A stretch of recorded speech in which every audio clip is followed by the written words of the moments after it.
Olá mundo, somos Anonymous. Neste, viemos te alertar sobre a manipulação do sistema. Primeiro, a estratégia da distração. O elemento primordial do controle social é a estratégia da distração, que consiste em desviar a atenção do público dos problemas importantes e das mudanças decididas pelas elites políticas e econômicas, mediante a técnica do dilúvio ou inundações de contínuas distrações e de informações insignificantes. A estratégia da distração é igualmente indispensável para impedir ao público de interessar-se pelos conhecimentos essenciais, na área da ciência, da economia, da psicologia, da neurobiologia e da cibernética. Manter a atenção do público distraída, longe dos verdadeiros problemas sociais, cativada por temas sem importância real. Manter o público ocupado, sem nenhum tempo para pensar. De volta à granja como os outros animais. Segundo, criar problemas, depois oferecer soluções. Este método também é chamado problema-reação-solução. Cria-se um problema, uma situação prevista para causar certa reação no público, a fim de que este seja o mandante das medidas que se deseja fazer aceitar. Por exemplo, deixar que se desenvolva ou se intensifique a violência urbana, ou organizar atentados sangrentos, a fim de que o público seja o mandante de leis de segurança e políticas em prejuízo da liberdade.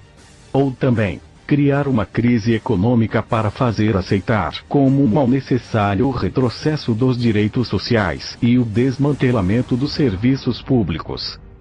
Terceiro, a estratégia da gradação. Para fazer com que se aceite uma medida inaceitável, basta aplicá-la gradativamente, por anos consecutivos.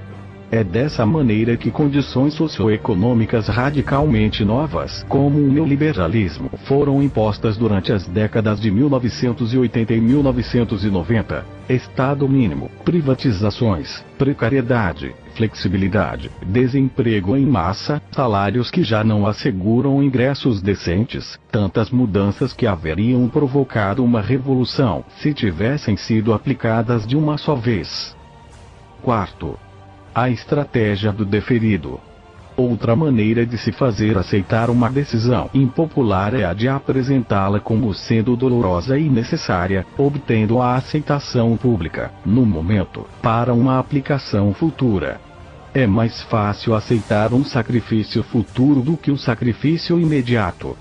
Primeiro, porque o esforço não é empregado imediatamente. Em seguida, porque o público, a massa, tem sempre a tendência a esperar ingenuamente que tudo irá melhorar amanhã e que o sacrifício exigido poderá ser evitado. Isto dá mais tempo ao público para acostumar-se com a ideia de mudança e de aceitá-la com resignação, quando chegue o momento. Quinto, dirigir-se ao público como crianças de baixa idade. A maioria da publicidade dirigida ao grande público utiliza discurso, argumentos, personagens e entonação particularmente infantis, muitas vezes próximos à debilidade, como se o espectador fosse um menino de baixa idade ou um deficiente mental. Quanto mais se intente buscar enganar o espectador, mais se tende a adotar um tom e porquê.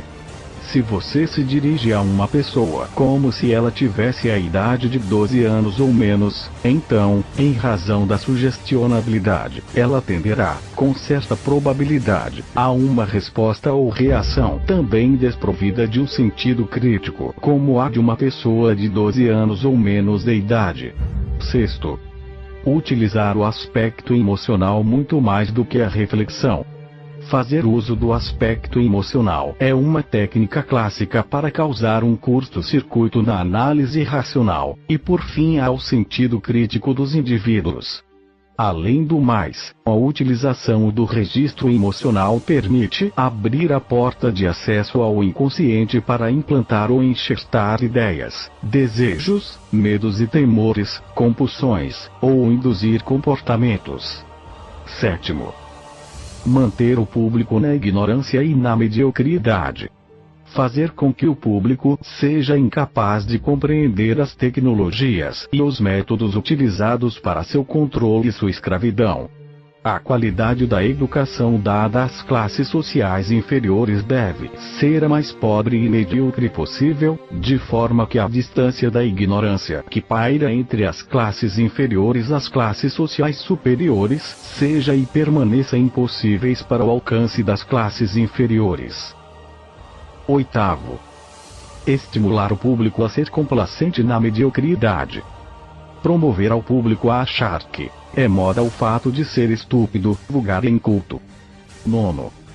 Reforçar a revolta pela autoculpabilidade. Fazer o indivíduo acreditar que é somente ele o culpado pela sua própria desgraça, por causa da insuficiência de sua inteligência, de suas capacidades, ou de seus esforços. Assim, ao invés de rebelar-se contra o sistema econômico, o indivíduo se autodesvalida e culpa-se, o que gera um estado depressivo do qual um dos seus efeitos é a inibição da sua ação. E, sem ação, não há revolução. 10º. Conhecer melhor os indivíduos do que eles mesmos se conhecem. No transcorrer dos últimos 50 anos, os avanços acelerados da ciência têm gerado crescente brecha entre os conhecimentos do público e aquelas possuídas e utilizadas pelas elites dominantes. Graças à biologia, à neurobiologia e à psicologia aplicada, o sistema tem desfrutado de um conhecimento avançado do ser humano, tanto de forma física como psicologicamente. O sistema tem conseguido conhecer melhor o indivíduo comum do que ele mesmo conhece a si mesmo. Isto significa que, na maioria dos casos, o sistema exerce um controle maior e um grande poder sobre os indivíduos do que os indivíduos a si mesmos. Essa é a forma de manipulação que o sistema impõe a você. Até a próxima. Nós somos Anonymous. Somos uma legião. Nós não esquecemos. Nós não perdoamos. Nos aguarde.